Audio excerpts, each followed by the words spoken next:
There we go. We are live. Hey, everybody. Mental Health Warriors channel. We are going to get started today. Hang on. I just have to find what I need. Here we go.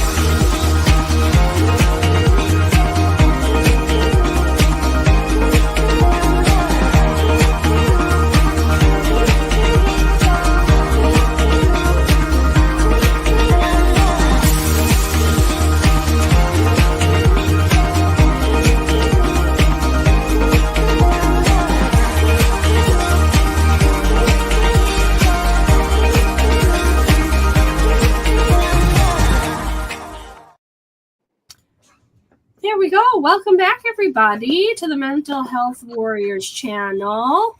I get to be the host today, or one of the hosts today. So we are talking about how to overcome fear of our own identity after many years of mistreatment. We are waiting for our guest of honor to join us today, but we've got Audrey and Nick and Dr. Gilly and Annette and Richard. How's everybody doing?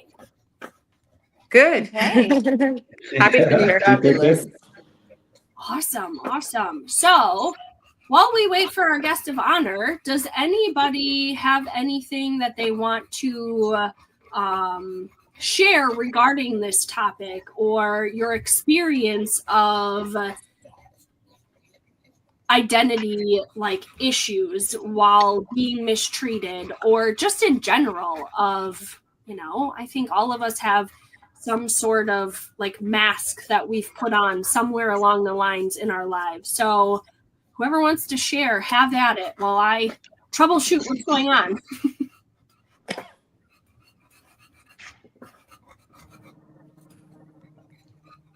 Don't everybody talk at once. Oh, I'm always the first person to go. Go for it. That way I get the nerves out. Okay, so how to overcome fear of my own identity.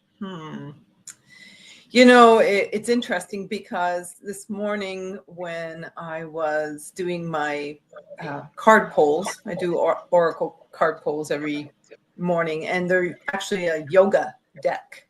So they're very unique. So they give you 3 things to look at. Hold on, I think I put them on my phone. And it's very interesting because it came up as identity. So when it comes to identity, with my mental health issues that I've had in the past, because of the years of mistreatment that I experienced, now I know who I am. So that for me is the most important thing from the result of that. But how to overcome the fear is I basically read and reread this amazing book by this woman, Susan Jeffers. Has anyone heard of her? Yes, I've heard of it. Okay. Yeah. She's amazing. So when it comes to identity, I really love the fact that I know who I am now. I know what I want. Overcoming it took a lot of deep reflection, inner reflection, healing. And now I don't feel any of that anger or fear.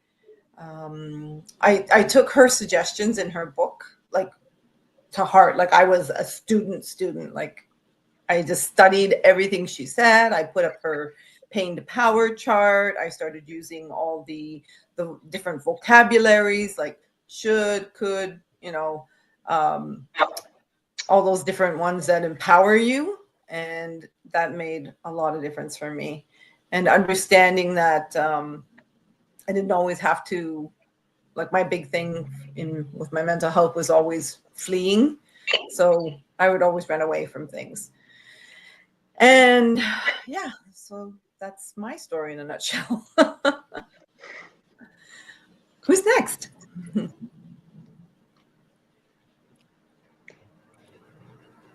I guess I'll Yeah. go second if that's okay. Go for it. Go for it. Oh, okay. For me, having my identity as a Christian in Christ, knowing who I am through Him, when I became, I'm a Jewish person, but I also accepted Jesus into my heart when I was 24, and I was always a follower. I would follow whatever others did, especially in high school and college. But then God, through Jesus, made me a leader, and to know my identity in Him, I was able to overcome so much trauma, so much narcissism, and just knowing and having Him in my heart helped me to overcome the most abusive situations. I wrote a book, and I'm in the middle of my second book about it, actually my third, about overcoming trauma, healing, deliverance through Jesus. And He has literally transformed my life. I never went for therapy, although I'm a trauma coach and counselor and mental health coach and counselor. I never went to therapy through this. The Bible actually helped me, and declaring and decreeing scriptures, speaking out the word of God. It's like affirmations, but speaking it out. And when I worked in the hospitals, mental health hospitals, psychiatric hospitals, I would teach my clients to declare and decree a thing like the Bible says, and it shall be established. So declaring scripture helped me, and it helps others. That's one of my biggest ones. And that's all, I guess, to let somebody else, but that was my answer. Yeah, I could jump in. I mean, I think identity is fundamentally how we perceive ourselves, and it's such a big thing, and I think that through it's all based on our own perception of how we define ourselves. And I know for myself, some struggles I've gone through. It's having that sort of a little bit linked to your self-belief and confidence for how would you describe yourself to other people. If people said to you, who are, what do you do, or how do you say what you do or who you are, what you're passionate about? How do you define yourself? And I, when I've had struggles with depression, or when I was made homeless, and when I had divorce, all those points, I gave myself a different identity. I perceived myself differently, and and obviously I think when we're doing well in life and we're succeeding at something, how we identify ourselves, how we describe ourselves, how we come across is different to when we're in those low times, when when we're struggling, and certainly I've had a lot of ups and downs, and those lowest points when I was, like I said, was homeless and been divorced, and I'd lost a lot about depression and things. Yeah, my identity. I think I lost a lot of my identity. I'd created this identity. I built it up, and I had a clear identity. I knew who I was, what I was doing, what I was good at. I knew it all, and then it all disintegrated. And I went through a period of not knowing what my identity was, and then I thought I had to sort of build it up and create it again almost from scratch. I'm not what I thought I was. I'm not got the life I thought I was. So I was trying to build up, and part of that is, I think, build confidence, to have that self-belief that of who you are, and it's not. So yeah, definitely, that's my sort of experience with. So I've been trying to think of like a good analogy. Are you done, Nick, or did you have more? Yes, I'm done. Over to you, definitely. Okay. Yeah. So I was gonna use the peeling the layers of an onion, and then I was like, let's change it a little bit. So my stepbrother is a contractor, and one thing he once said that was interesting to me that kind of stuck was that he would send us pictures, like us, like my family, of when he would peel back the layers of paint and wallpaper in a house. And he would say it's fascinating because you really get to the history, or like the core of like what the house was, right, originally when it was built. And I think the way I think of identity is like we've got the core of like who we are, right? And then I think the rest are the details, right? There are experiences and preferences and emotional states and thoughts and opinions, and they change over time. And I don't think those things define us. I think, who we are is like who we are at the core. And I'm not saying it's like who you were as a kid or as an 18-year-old or whatever.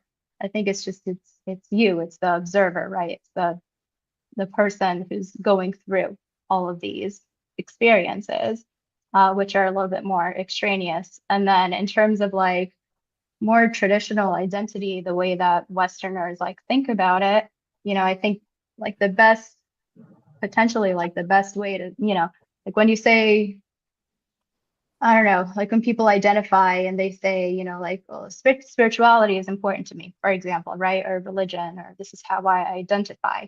I think those are good ways, you know, to kind of try to understand yourself. And really what you're doing is you're identifying your values, like what's important to you.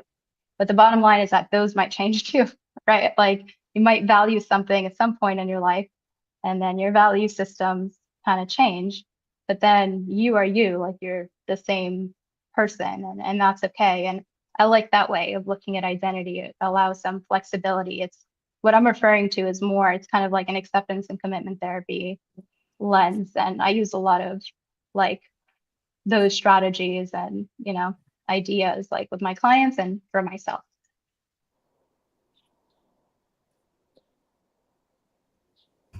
Richard, you got anything? Well, you know, I'm just sitting here listening to all you amazing folks, and it's amazing that, you know, how important the word I am is. You know, how we should use the word I am, and be careful how we use the word I am. Because I mean, especially, you know, you're not your job. You know, you're not your profession. And I heard the best thing I've heard when somebody says, you are who you are when you're alone. That's who you really are. So, and I think that's when we have to start thinking, well, who am I when I'm alone? And that's when we can actually get back to finding out who we really are. And like Nick said, I've had to reimagine and reinvent my life a few times, but it all came down to who I am and who do I want to be. So I love the topic, and I'm so grateful to be here today. Thank you guys. Absolutely. Yeah, this is one of the things that I've really started to talk more about, even within my self-care community, simply because I hear, especially moms, say, well, I'm just a mom, or I'm just a wife. So it's like we discount our role as woman, as nurturer, as strong, as beautiful, as capable. And we wear these labels, right? Like Richard said, you're more than what you do. So you can feel like conflicting things sometimes of, well, I'm a mom, I'm a chauffeur, I'm a cook, I'm a cleaner, I'm a this, I'm a that. And then we wear that, but then we get stuck in that.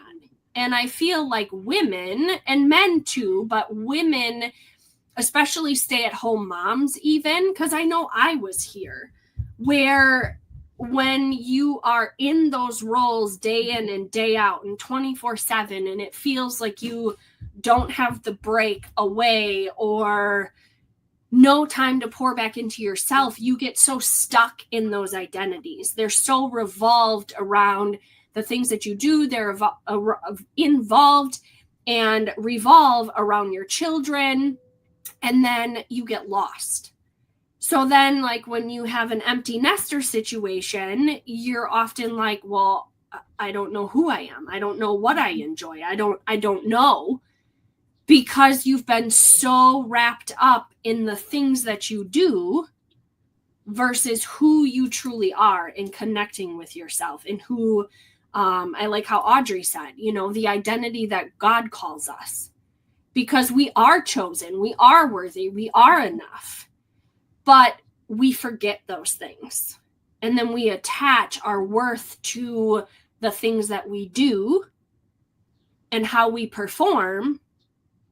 And then we feel like we're not enough and we can't fill that role. So I'm loving this topic. I have not gotten a hold of our guest. So I I guess we'll just kind of hope that she's gonna come. But is there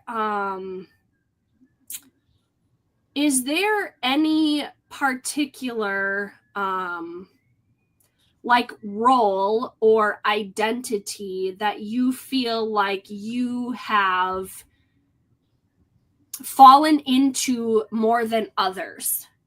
Like, do you find yourself, you know, when you get so swept up in, say, day-to-day life, that you find yourself kind of drifting back to old patterns or old habits versus like walking in who you know that you are?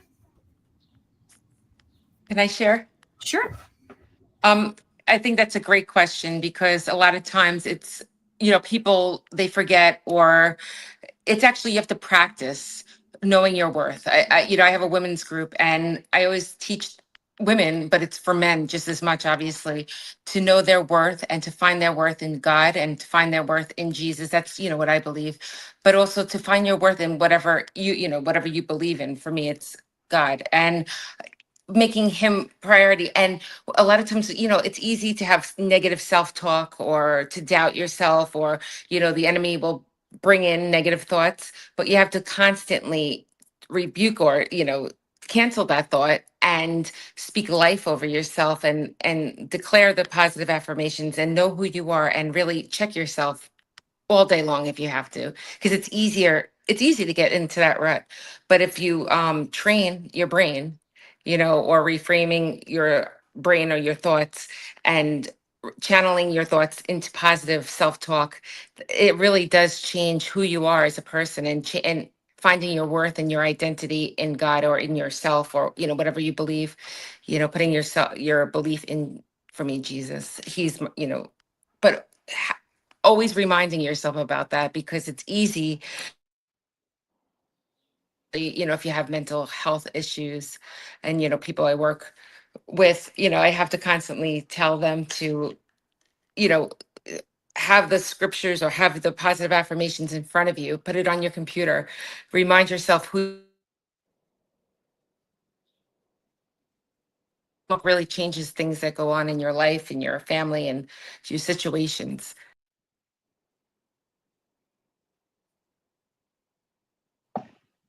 We lost her.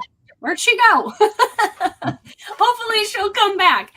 Does anybody have anything else that they find themselves going back to old patterns and habits versus, you know, yeah, I mean, I could I agree. You know, we wear so many different roles, you know, so many different hats, like you say, you know, father, husband, mother, friend, you know, the job, the business, the volunteer work. You know, there's so many hats, and these all linked to identity. And what do we prioritize, and do we give ourselves labels? You know, the labels other people give. But I mean, it's interesting, because I think definitely in the West, we identify, you know, if we're working, we label ourselves, we give our identity to linked so much to our job. And I think that's a reflection of, you know, in the West society we're in, that we place so much of our identity related to our job. But I think with me, it's interesting, one of the biggest things for my identity, and the best role I have is being a father. And like, to me, that's the most important part of my identity, and the best role I have. And my favorite word, you know, in the language, and my son calls me, you know, calls me dad. So that, to me, that's the biggest part of my identity, and you know, the most important part. But I think definitely for me, a long time, I linked my identity to my work. But then, definitely, you know, who you are and what you're passionate about, and what difference you make to other people, it should be the bigger part of your identity. And I think it sort of links to that, you know, why we, you know, what we do in life and why we do it, and you know what, and you know, if we don't have a strong enough why, that motivation to do things, and then we won't really do the right thing, and we won't have a motivation to keep going. And I think that's linked to our identity, because if we're doing the right thing in life, something we believe in, we're passionate about, and making a difference, and that's our why, that's what gets up and drives us forward, then that will be the most important part of identity, isn't it? I guess if we're not quite in that stage, then maybe we'll struggle a bit more. So, yeah. Annette, you were going to say something. Thank you.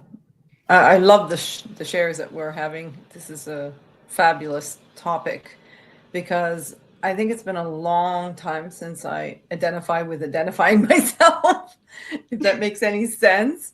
But now talking about it, yeah, I can see where I do identify myself with a lot with the I am, because like, I can't remember, I think it was Richard who said, you know, oh no, it was, well, one of you said something about the positive talk. I think it was maybe Audrey, but I'm sort of gone there now with the identity thing. Instead of being, I am a mother, I am a, you know, mentor, etc. and so forth. It's more like, I am happy. I am, you know, I'm peaceful. I'm joyful. It's sort of like my identity identifies with my well-being. And I don't know if that makes any sense to anyone else here, but for me, it really impacts me because it's like, from there, I kind of lead into the other parts of my life. Whereas way back when I was struggling a lot with my PTSD, it was, I was stuck as the identity of a wife. And then when I lost all that, then I got stuck in the identity in my career as a paralegal. And then after that, I got stuck in the role of, you know, a mother. And I took on, like, I was so identified with those roles that when I lost one of them, I was devastated. Like, my mental health went in the toilet because I didn't have the role of the wife anymore. And I didn't have the role of the paralegal. And so, you know, yeah, we got to have labels because that's how humans identify one another. But identifying with something to that extreme, and that's why I brought up Susan Jeffers' book, Feel the Fear and Do It Anyway, is like, well, you know, in her chart of her grid of life, it was like, whoa, it was so mind-blowing to see that my life was 50% being a wife and 50% being a mother, and I had nothing else. So yeah, I could see where somebody would crash and burn with their mental health when you didn't relate to, you know, the happy things about, like you said, about being alone and really knowing who you are, right? So that was my take on it. Yeah. So another question, what areas do you find yourself struggling to feel like you're good enough? Well, I mean, for me, you know I struggle with imposter syndrome. You know, especially, I mean, I do a lot of things. I'm an author, I'm a speaker, but sometimes when I get invited to speak on big stages, I kind of think, wait a minute, I don't belong here. You know, I'm a ninth grade dropout. I don't even have a GED, and I'm sitting here talking next to Richard Branson. And sometimes somebody, I'll have to have a friend of mine say, but you are worthy. And, you know, like Audrey was talking about, I'm a child of God. I'm a child of the King. If he called me to be there, I'm supposed to be there.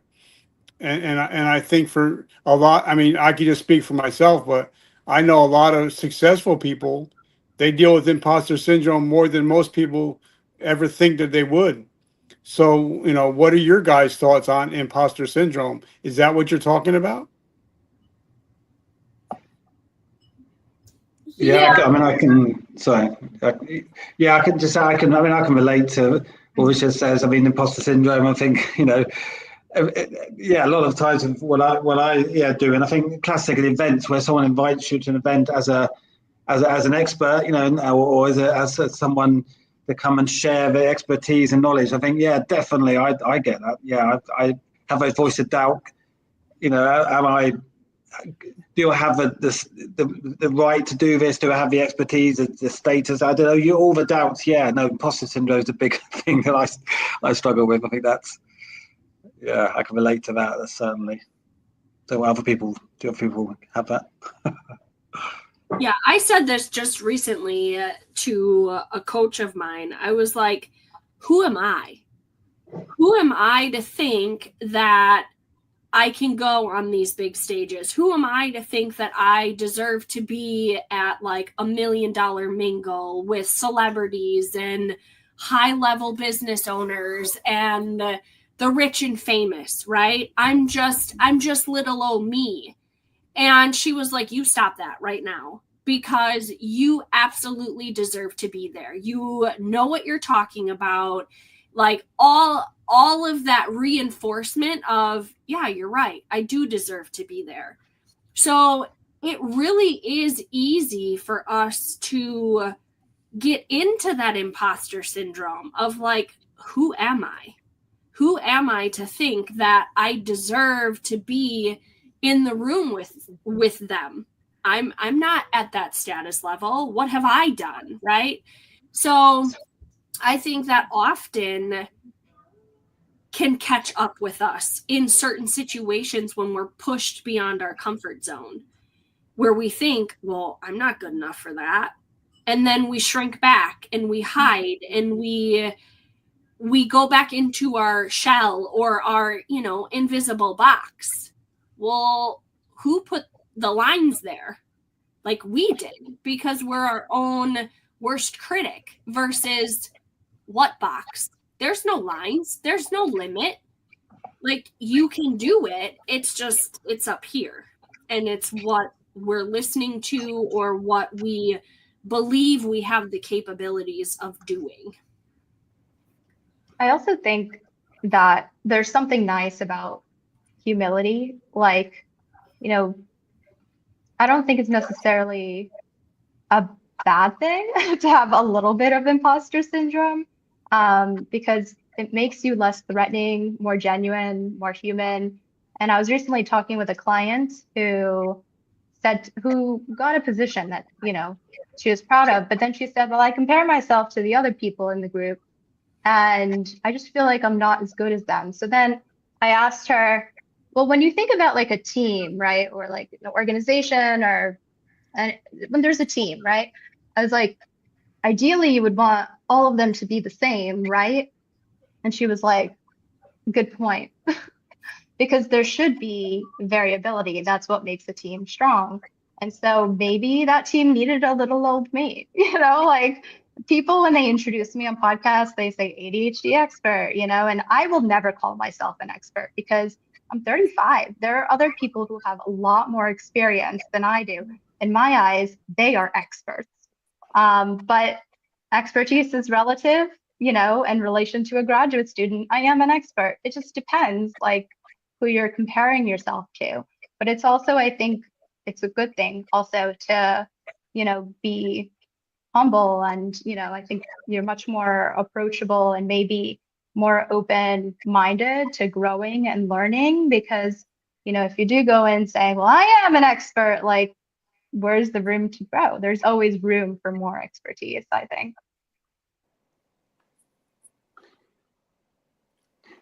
Yes, definitely something about celebrating our uniqueness, because I think that's, I think with social media now, we do it more than ever, it's comparing ourselves to others. And I think, social media makes that 10 times worse because we're bombarded with images and videos of other people, often seemingly successful, and that can put pressure on us. I'm not, I should be doing that, or I'm not at that level yet. But I think, comparing ourselves to others, I think it's a human instinct to an extent to do that. But I think it's something perhaps we do that too much, I think. And we all have our own stories, we all have our own, the stories of who we are and what we've done and our values, what makes us unique. And it's trying to shift from, comparing ourselves to other people, which is always obviously a pointless exercise because everyone's different and a different stage in life, to try and celebrate our uniqueness, and that's what creates our identity, is our uniqueness. Otherwise, like you say, if we all have the same, we have the same identity. So, yeah. definitely. I think social media makes the comparing things so much worse. But Yeah, I agree.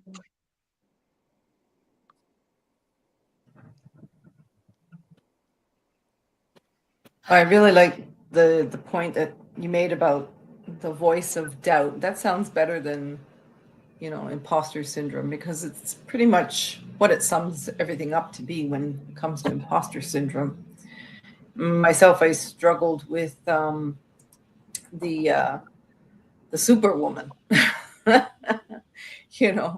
and I can do it all. I can do it easy, and then I'd flop. But yeah, and I think the area that I have the difficulty with was always, making good financial decisions, and to talk to other people about how to manage finances was a struggle for me, because I had a lot of shame and guilt there, my upbringing from that. But I figured out that the best thing to do is just, along my journey to help me with imposter syndrome, was to be of service to people. So when I was of service to people, then I couldn't be kind of being in charge of it all, being a perfectionist. It was like I had to take direction from others. And so, sort of like, in my field, I don't even use the word expert, because yeah, I agree. There's somebody that's older, wiser, has more education, whatever the case may be. I just don't feel the necessity to call myself an expert. I can say I specialize in a certain area, but I don't use the word expert.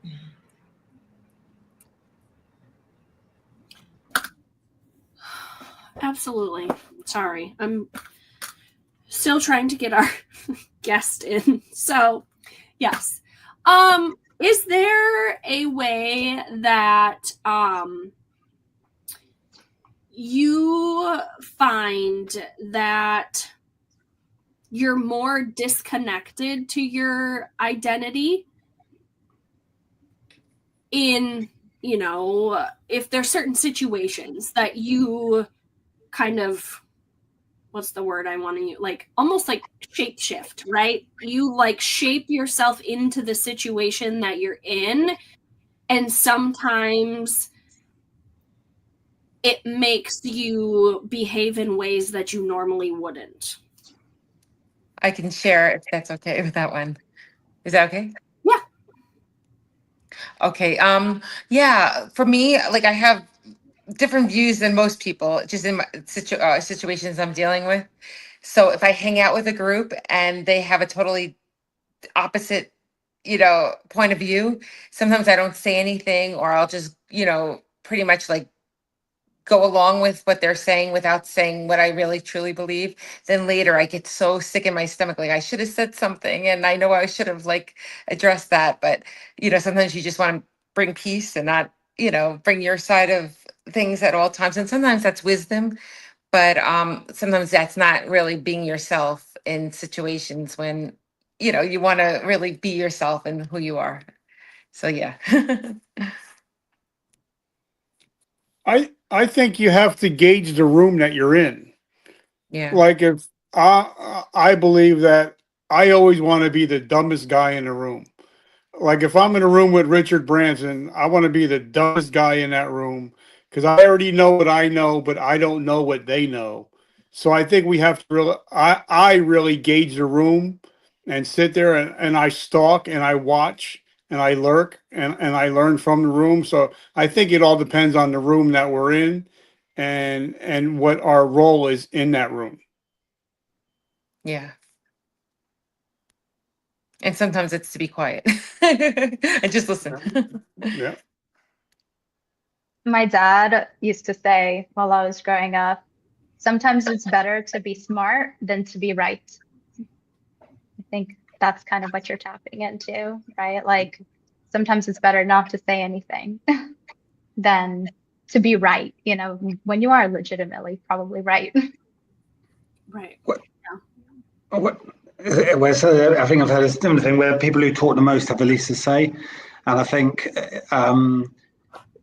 definitely, I think listening is a key skill. It's like when you're a coach, and I think certainly when I've gone to events and I've been overwhelmed by the people in the room, who I've been like in awe of sometimes, like their status, and it's been a bit of imposter syndrome, and I thought, well, I guess it's that humility, humbleness thing. I think, well, I can learn a lot from these people. I can, if I listen to them, I can learn from them. I can, by listening to them, and I'm that's a positive thing I can do, just to chat to them and listen to them. And I think we sort of put pressure on ourselves to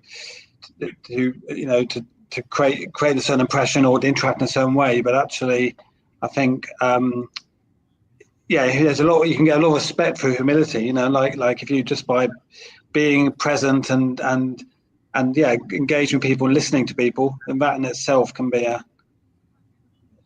way to create that positive sort of relationship. Yeah. Is there a way that you would define success for yourself that might differ from what society says?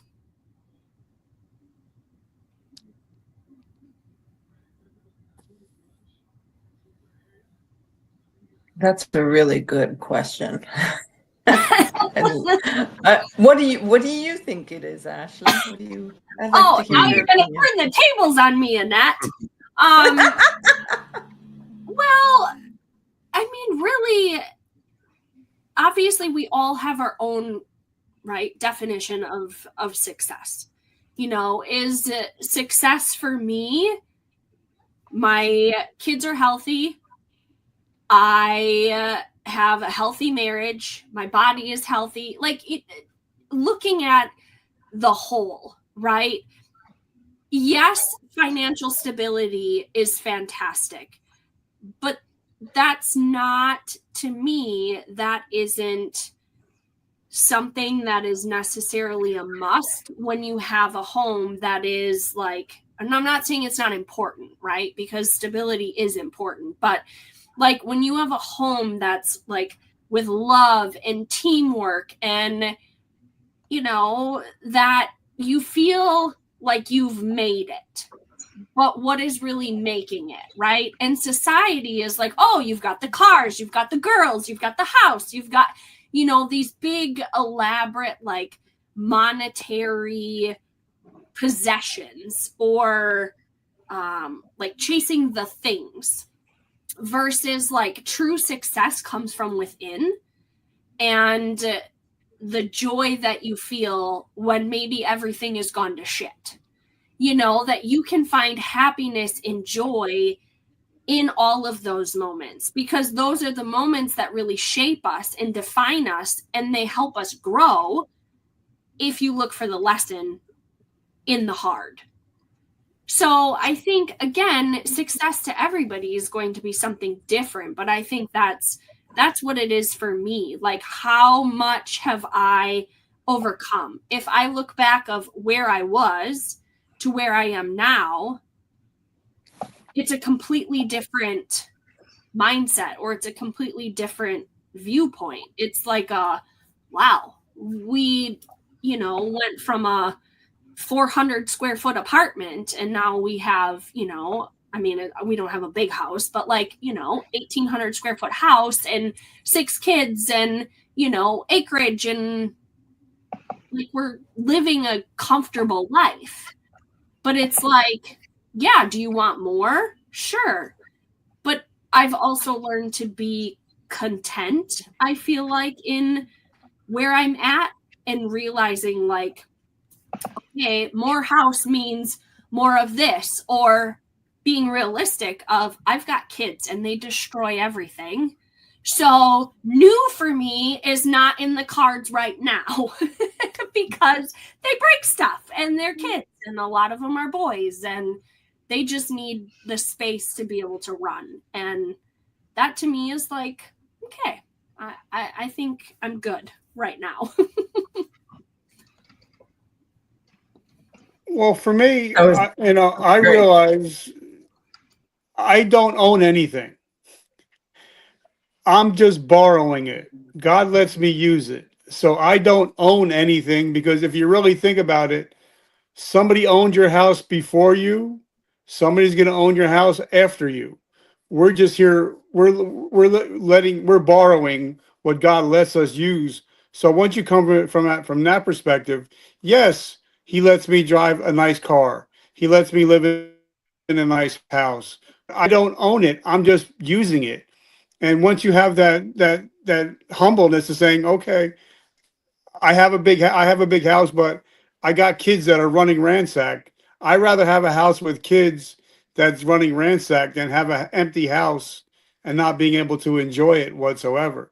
So I think it all comes from your point of perspective of, knowing that we really don't own anything.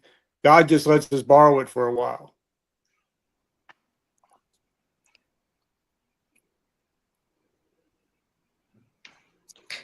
For me, I agree. I feel strong about being content in whatever situation that you're in.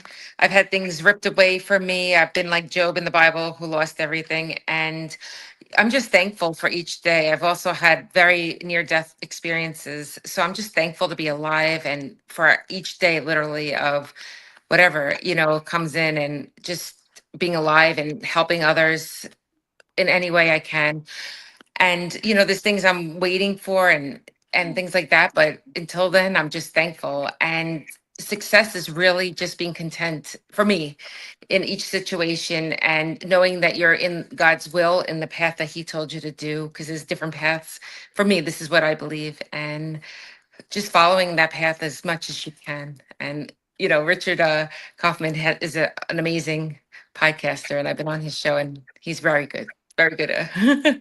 Thank you. That's all. I think it's nice what you guys are saying about contentedness. And I wish I could live like that. Because I really do think it takes reaching a certain ability level to just bask in feeling content and being okay with just being content. Because for me, it's like, I just can't live life without goal setting. And, and it's not really about obtaining objects. It's more about meeting goals of things that I'm really passionate about, that I've loved since I was young. To me, it's like once I hit a goal that I set for myself, then I feel it's like, you get that dopamine kick when you've accomplished it.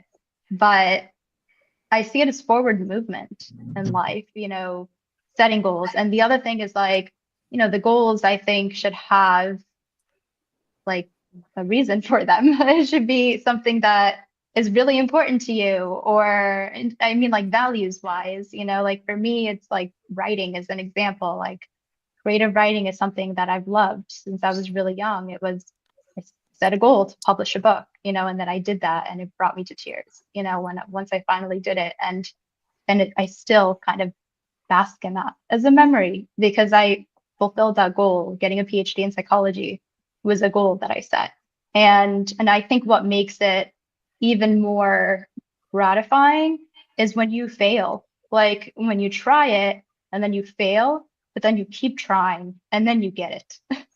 And I think that's part of what makes life worth living. It's having hope and plans and, looking for growth, So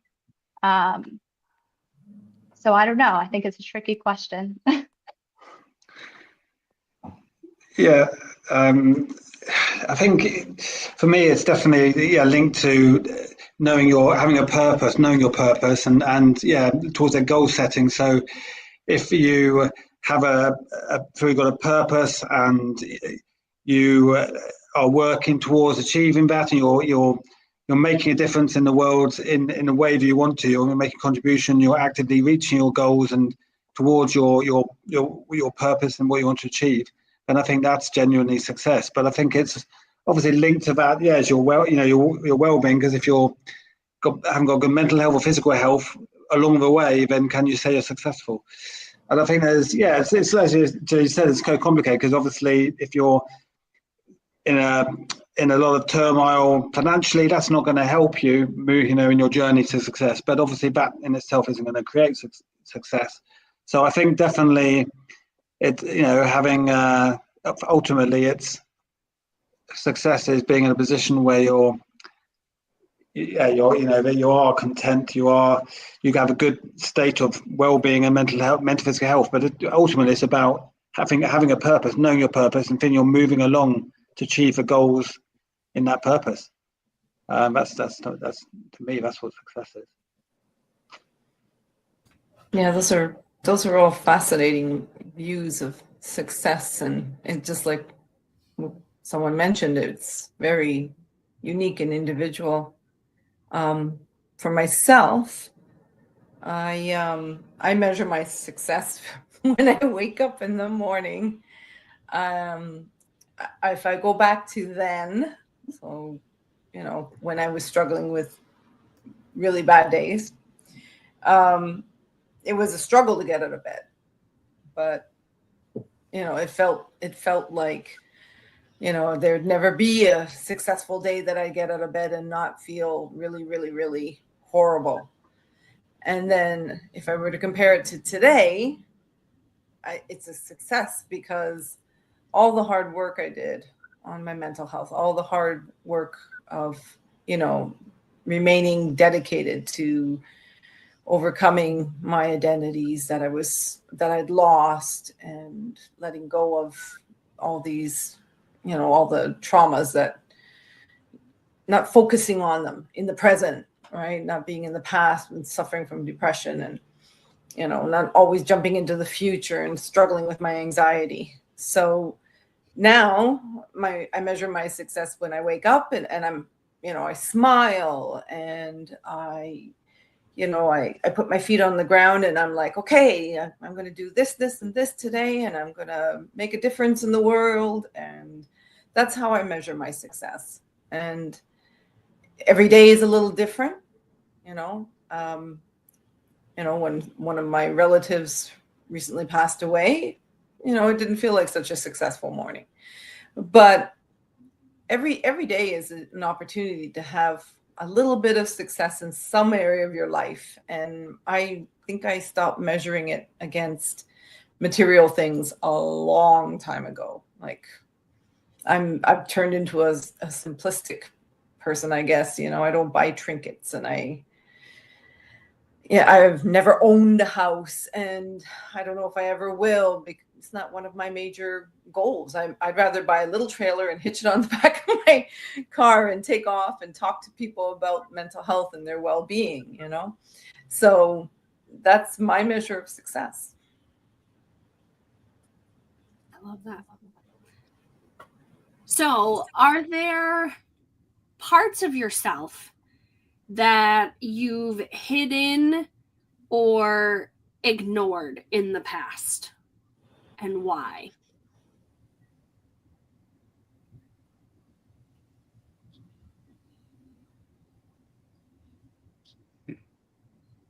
Everybody's deep in thought. Well, maybe we're still hiding, no? Oh, there you go. Maybe, right? For me, coming from my background as a veteran in the military, it's hard for me having young men growing up in the house, the old military guy not coming out and say, "Listen, dumbass, take out the garbage. Pick up the plastic bottles everywhere." So some of that stuff I think has to be hidden in order to get along, because sometimes the old man comes out and it's hard for me to get along and not say the things I'm supposed to do. But I think that it all becomes a part of self-awareness of sometimes I know that if I ever had to come down off the mountain, there's still a dangerous man in there that's going to protect my family. But I have to be careful when to let him out. Yeah. Well, myself, I hid two aspects of my life because of who I am. Well, here we go with labels. Being in the profession of being a mental and spiritual light worker, it's something you don't encourage to share. So it's not really hidden. It's like I choose to not share it, for select people only, right? So, and the part about ignoring, one of the biggest things I ignored, and that was the other thing I also hid, was my compulsive eating disorder and binging and all that kind of stuff. And I hid that from myself for many years, and I hid it from, I don't think I really hid it from other people because I was never concerned how people thought about me, but I did hide like food in my car and the things you do when you have a behavior that is unhealthy. So that was part of my identity, right? And that was part of overcoming the identity as being a compulsive overeater. So we're circling right back around to, how did you overcome that fear, right? And, after I mistreated myself physically by doing those things. So because I identified as being a compulsive overeater, I no longer identify myself as that. I now identify myself as someone who cares about her body and her mental health and her spiritual well-being so much that I constantly am monitoring. I can't even say the word. Monitoring. Thank you, Ashly. Yes. What I'm doing with my, eat to nourish, not to numb. Now, that's my new slogan for my life now. And sometimes I fall off the wagon, but it's not anywhere close. And I guess if I want to go back to the previous topic of success. Yeah, that's my really happy point about success. Yeah. Audrey, you look like you've got something to say. Well, actually, it's funny that you said, because I'm very transparent. I wrote a book about my life, so I maybe too transparent sometimes, and that could be an issue. But I don't hold things back, and I guess that's part of who I am, and that might be a good thing, and sometimes it's not. But it is, what I felt led to share a lot about my life to help others too. But I'm trying to think if there's something that I haven't shared because I share too much. And maybe that's, I don't have to share as much. And my husband right now is very private. So it's been a very difficult situation because he's the opposite of me. So I'm trying to, not, to help not share too much sometimes. So it's something I'm working on. Yeah. I mean, for me, so for a lot of the time, in my 20s, I had the real lack of confidence and social anxiety. So I didn't share, I had trouble sharing and opening up, and certainly hid a lot of my true identity, a lot of what I wanted to say and what, I thought, and certainly in challenges I was going in mental health, I didn't share any of that. So I hid a lot. But yeah, I think now that's transitioned to me now, wanting to share my experiences, share my story, share. So I'm embracing every opportunity. But I think for me, yes, definitely sharing was something at one period of my life where I found very hard, share. And I would actually be the quiet person in the back of the room, no one noticed. But that's part of my story, obviously. Now I try to share everything. But yeah, definitely. Yeah. That's it. And there's a lot of things that people hide, even when they think when they're telling themselves they're being completely transparent. It's just sort of this gut response sometimes to hide certain aspects of your personalities or your opinions, and it's sort of like, I think Richard said this, or it could have been Nick, but someone said read the room, right? Kind of depends. And the whole going back all comes full circle, that sometimes it's better to be smart than right, because there are certain circumstances in which people just won't understand, And it's much easier to just give them the answer they would like or to give a half answer because otherwise you might be putting yourself in a situation that is either dangerous or unnecessarily uncomfortable. And so you might choose to hold back information from some people. And I think there's nothing wrong with that. And if you feel unsafe, then it might even be better to hold back the information. Unfortunately, we live in a world that is not so, clear cut. And not everyone is accepting. But, in terms of a more relatively mild example for me, I would say like with my ADHD, I think I wrote about this in my book because it's part memoir, but I wrote that I really didn't get diagnosed until very recently. And part of that, the reason I didn't is because I was worried about the stigma or the misunderstanding people would have, or, if I went out and wrote a book about it, like my boss would be reading that book, and I didn't want to be judged, by anyone, including my clients. I didn't want them to stereotype me and think like she's going to show up late to her sessions, because I don't, I think it's misunderstood. The other thing is I knew also that there would be like family members, like not my family, but like family members who would probably say like, no, she doesn't have ADHD, she's crazy. Or like, it's not ADHD, it's stupidity. Or, what makes her think she has ADHD? Like she's nuts for thinking that. And I just didn't want that. It's, first of all, it's very invalidating. This is my personal life and my brain, and you can't see it. And yeah, so it's tough. So I held back on that for a while. And every now and then, like my husband would say something like my daughter was born, we would notice her behavior and he would say, damn, she probably has ADHD. Like, where did she get that from? And I would be like, me. But it just is understood, as a condition. And I felt misunderstood and I didn't want it to get worse. But then I actually had a role model. I was working with another psychologist who was so open about her ADHD. She just kind of talked about it like it was like a scab, like it wasn't even a big deal, or a birthmark or something. And I just loved that. And I was like, I want to do what she's doing. And so that just kind of changed things for me. Yeah.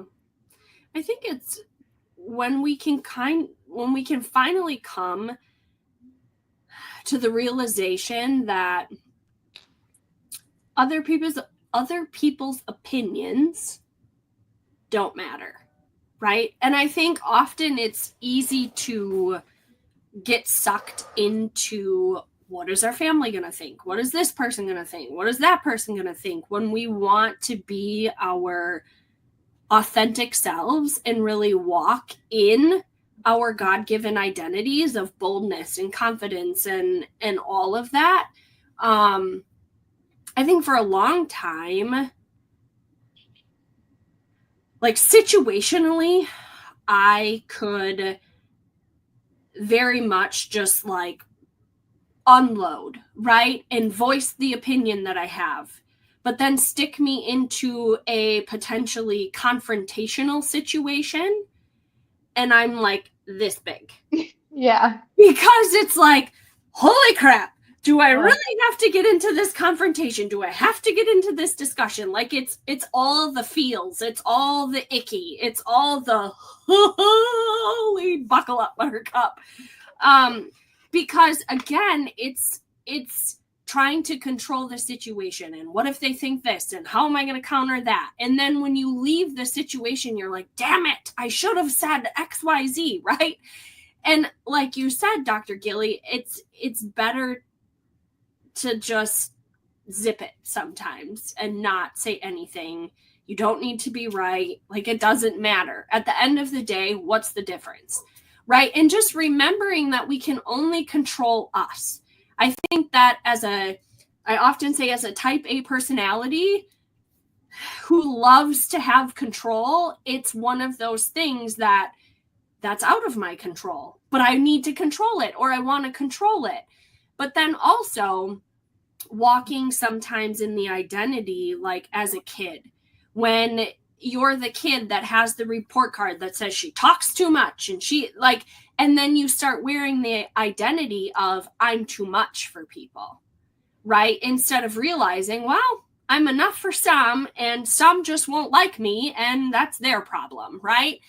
Is kind of the attitude that I've started to possess of I'm not everybody's cup of tea and it's okay. But it's really remembering that. But sometimes it also bothers you. It's like, well, what did I do? Am I really too much? Am I just this batshit crazy, mom of whoever? Am I too loud? Am I too this? And then, you begin to absorb and then almost gaslight yourself and second guess, like, maybe I am just crazy. And then and it's finding that balance and remembering, no, you're not for everybody and it's okay. Like you are who you were created to be. And yeah, you might need to tone it down in a few areas, but it's like, no, the ones that truly know who you are, they're going to love you regardless. They're going to love you anyway. And that's okay, right? Because again, you're not for everybody and that's okay too. So it's hiding, I think, for me, some of those parts, some of the too muches, right? The opinions, especially when I get around family. It's like, okay, I'm just gonna be quiet over here because anything that I contribute to this conversation will put me on a soapbox and that is going to create this huge explosion. So I'm just gonna be quiet and just mind my own business at the moment and just, yep, it's all good. So, yeah. Well, I can totally relate with that. What you just said, Ashley. I have to deal with my children that way. Exactly as you described. I get it. Well, and I can remember when I was in the hospital, I had been in the hospital probably over a week already. And like growing up, my parents, like there was no way in hell that they were ever going to be in the same room together for any extended period of time. It just wasn't going to happen. And then when I was sick and I was in the hospital, both of them were in my hospital room together, like all day. And I was like, this is weird. It was so incredibly weird. And I'm stuck in this hospital bed. I got chest tubes, IVs, all the things. And we were talking about homeschooling and a couple different, things regarding the kids and whatever. Mm-hmm. And they were bringing some things up and asking whatever. And I looked at the two of them and I'm like, listen, you two, we are not going to have this conversation right now while I am stuck in this hospital bed and the two of you are going to gang up on me. I said, no, it's not happening. And for me to say that was like, usually I would just, kind of cater to the situation or not really say anything. But for me, that felt empowering. I was like, no, we're not doing this. Not today. Like I am stuck here and I'm not going to feel ganged up on. Like it's just not going to happen.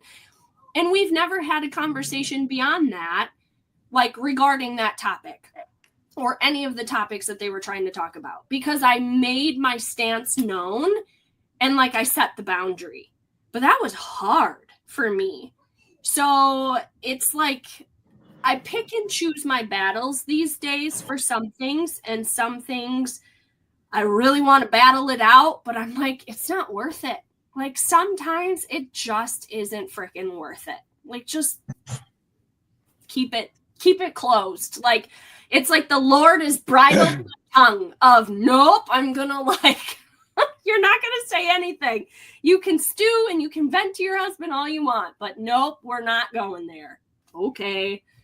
But I mean, again, it's like Richard said, it's reading the room, it's figuring out, what's good to unleash or let out and what needs to just stay quiet. But yeah. quickly, that's funny that you said that. My 16-year-old today had said to me, she's like, okay, I'm going to, and she's serious. She went to her aunt in New Jersey. I'm in Florida for the summer.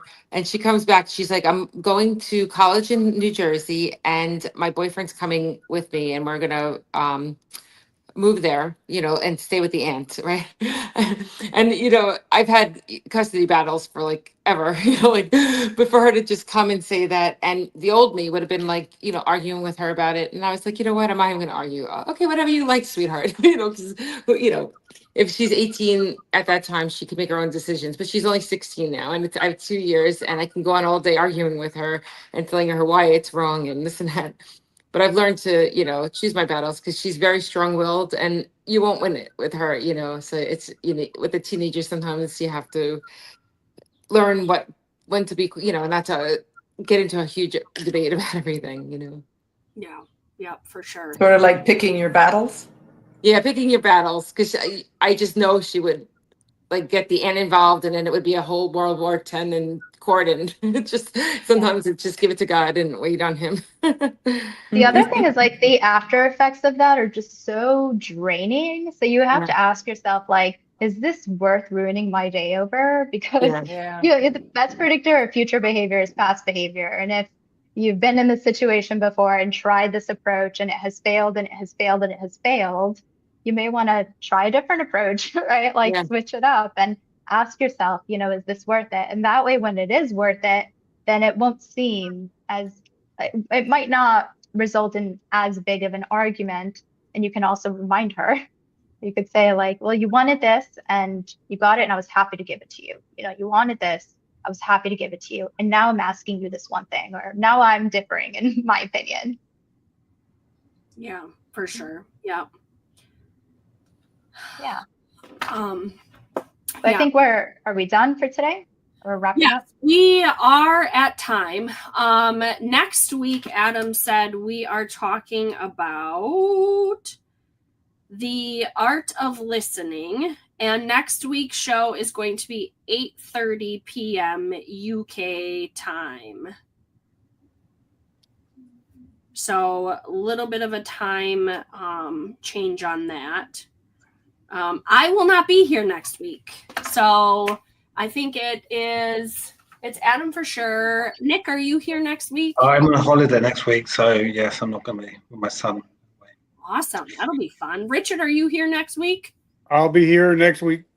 Okay. Adam will be back. Hopefully he'll be feeling better next week. So we will be good to go. Awesome. Bye, everyone. Good show. Take care. Cheers. Good to see you all. Later. Thank you so much.